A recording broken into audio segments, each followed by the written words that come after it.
mon souffle. Chères sœurs et frères en Christ, bonjour, bienvenue à cette nouvelle édition de l'Instant Biblique, moment de partage pour nous paroissiens de l'Église protestante unie de la Somme. Nous partageons avec vous des versets de la Bible, des passages qui nous accompagnent, qui nous portent. Je suis très content de vous retrouver aujourd'hui et je vous propose, une fois n'est pas coutume, le livre d'Agé. Nous sommes au VIe siècle avant notre ère. Agé est un prophète. Son livre se trouve quasiment à la fin du Vieux Testament, de l'Ancien Testament. Et Agé, en fait, il reçoit de l'Éternel des informations et il les partage. Il les partage avec Rossobabel, qui est le gouverneur de la province de Juda, et puis Josué aussi, qui est grand prêtre. Donc là, il s'agit, dans la deuxième partie, il y a chapitre 1er et chapitre 2, on est dans le chapitre 2, et là, l'Éternel a demandé à ce que les habitants de la province de Juda reconstruisent un nouveau temple, le second temple, un temple qui va surpasser le premier. En fait, la problématique, c'est que les habitants de Juda s'occupent de leur maison, tout va bien, mais laissent le temple dépérir. Et il est en ruine, ce temple. Donc il faut le rebâtir. Nous sommes donc chapitre 2, je vais vous lire les versets 4 à 5 et ensuite de 7 à 9. Mais maintenant, courage, Zorobabel, dit l'Éternel. Toi aussi, Josué, fils de Yehotsadak, grand prêtre, prends courage. Courage vous aussi, tous les gens du pays, dit l'Éternel. Mettez-vous à l'œuvre, car je suis avec vous. Voilà ce que je déclare, voilà ce que déclare le Seigneur des armées célestes. Tel est l'engagement que j'ai pris envers vous quand vous avez quitté l'Égypte. Et mon esprit est présent au milieu de vous. Ne craignez rien. Ça, c'était pour les versets 4 et 5. Et ensuite 7 à 9. J'ébranlerai les peuples et les richesses de tous les peuples afflueront en ce lieu. Quant à ce temple, je le remplirai de gloire. Voilà ce que déclare le Seigneur des armées célestes. C'est à moi qu'appartient tout l'argent et tout l'or. Voilà ce que déclare le Seigneur des armées célestes. La gloire de ce nouveau temple surpassera beaucoup la gloire de l'ancien, et je ferai régner la paix en ce lieu-ci. Donc je répète, c'est Agé qui, en tant que prophète, transmet ses paroles. Ce texte est important pour moi parce qu'il me donne beaucoup de guide dans ma vie de tous les jours. Déjà, maintenant, courage. C'est-à-dire que quand j'ai une tâche à faire, quand j'ai quelque chose à faire, qui est une œuvre pour la gloire de Dieu, au nom de Dieu, et pas obligatoirement que ça, c'est-à-dire que même dans mon travail de tous les jours, je peux entendre ce message de Dieu qui me dit « Maintenant, courage, vas-y, je suis avec toi. Mets-toi à l'œuvre », comme ils le disent au verset 4. « Je suis avec toi. » C'est un soutien, en fait, Dieu, dans ces moments.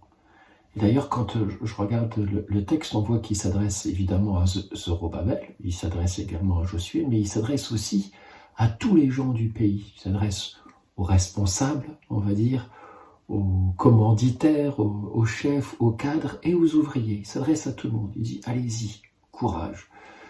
C'est un très bon manager, Dieu. Donc c'est son engagement qu'il avait pris envers nous, lorsque il nous a fait quitter, alors il les a fait quitter l'Égypte. Son esprit est présent au milieu de nous, ne craignons rien. Encore une fois, c'est quelque chose c'est presque un ciment, ça donne de l'énergie de lire ces lignes. Quand il me dit « j'ébranlerai les peuples et les richesses et tous les peuples afflueront, qui afflueront en ce lieu », ça veut dire que non seulement il a donné la tâche, il a donné la direction, il va falloir reconstruire le temple. Mais en plus, je vais faire en sorte que vous en ayez les moyens. Toutes les richesses sont arrivées. Et quant à ce temple, je le remplirai de gloire. Là aussi, donc, je suis en train de travailler, je suis en train de faire quelque chose, je suis en train de construire, et je vois que Dieu va pourvoir. Dieu va aller chercher les richesses de tous les peuples qui afflueront en ce lieu, parce que c'est un lieu qui est à sa gloire. Quant à ce temple, je le remplirai de gloire. C'est à moi qu'appartient tout l'argent et tout l'or. Alors là, c'est assez simple aussi. Je ne suis pas créateur de quoi que ce soit. Je ne fais que être l'intendant de la création de Dieu. Dieu a créé le monde. Il a créé le monde, et puis en Genèse 1,31, il dit « c'est très bon ». Il n'a pas dit « c'est parfait ». Ça veut dire que c'est à moi maintenant, en tant que chrétien, de prendre en charge cette création et de l'améliorer, et d'avancer là-dessus, sur ce chemin. Je ne suis pas le créateur, c'est Dieu qui est le créateur, c'est lui, il le dit ici. Je suis, c'est à moi qu'appartient tout l'argent et tout l'or. La gloire de ce nouveau temple surpassera beaucoup la gloire de l'ancien, et je ferai régner la paix en ce lieu-ci. Il y a aussi quelque chose de très positif ici. Tout le travail qui va être fait, un travail qui va surpasser encore ce qui a été fait dans le passé. Donc on n'est vraiment pas dans « j'ai créé quelque chose qui est parfait et n'y touchez plus », mais on peut avancer et on peut ajouter sa pierre à l'édifice. On fait quelque chose qui sera rempli de gloire, quelque chose qui sera encore mieux qu'avant. Et je ferai régner la paix en ce lieu. La seule et la vraie paix, c'est la sienne. Hein. Je vous donne ma paix, je vous donne la paix, je vous donne ma paix, mais pas comme le monde donne. Là, on est saint. On a le soutien de Dieu dans toutes nos actions à sa gloire. Et on peut l'appliquer pour son travail, on peut l'appliquer pour la vie de tous les jours. Dieu est là. Dieu nous soutient. Dieu s'est engagé. Je note juste qu'ici, il a réagi et il a demandé à son peuple d'agir parce que chacun s'occupait de sa propre maison alors que le peuple était en ruine. C'est-à-dire qu'il faut aussi aller chercher le bon endroit pour mettre son énergie. Voilà ce que je voulais dire sur ce texte. Prions ensemble. Seigneur Dieu, notre Père Tout-Puissant, merci pour ce moment de partage. Merci pour ta création. Merci pour tout ce que tu nous fais vivre. Pour ce moment de rencontre hebdomadaire, nous savons que tu es là au milieu de nous. Et merci de nous aider à trouver les mots pour pouvoir exprimer ta grandeur, ta puissance. Merci pour ton accompagnement. Merci pour ton engagement. Merci pour toute la force que tu nous donnes, la paix que tu nous donnes, comment nous œuvrons en partant de ta création et que nous avançons sur le chemin. Tu es là, tu nous donnes la main, tu nous donnes le courage. Merci aussi d'ouvrir nos yeux pour ne pas laisser le temple tomber en ruine.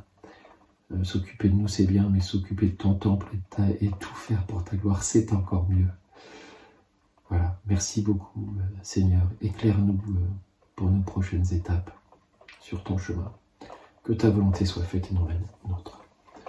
Merci pour ce moment de partage. Je vous propose de nous quitter avec un chant qui se trouve dans J'aime l'Éternel, le 980. Bénis Dieu. D'ici la semaine prochaine, je vous souhaite une belle semaine en Christ. Soyez bénis. Et à très bientôt. Au revoir.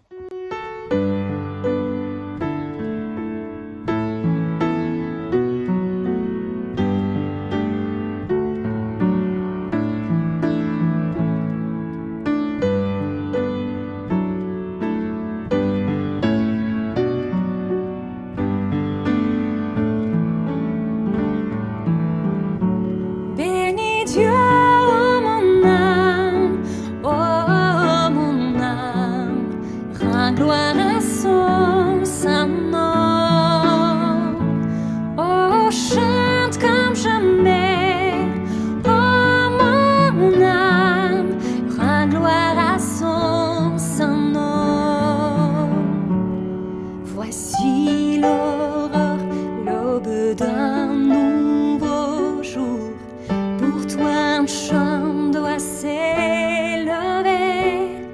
devant ce qui m'attend et ce qui pourrait arriver.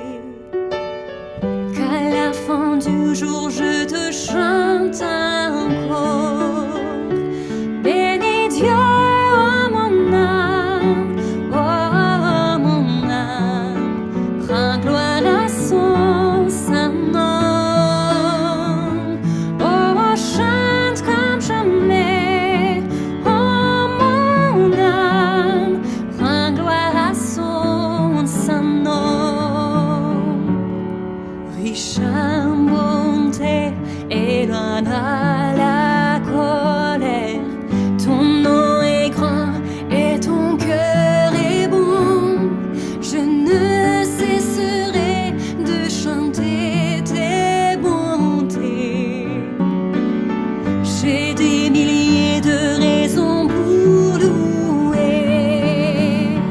Bénis Dieu, oh mon âme, oh mon âme, rends gloire à son saint nom. Oh, chante comme jamais, oh mon âme, rends gloire à son saint nom. Bénis Dieu, oh mon âme, oh mon âme, rends gloire à son saint nom. Oh, chante comme jamais, oh mon âme, rends gloire à son saint nom. Un jour viendra, je n'aurai plus de force. Mon heure venue, la fin sonnera. Pourtant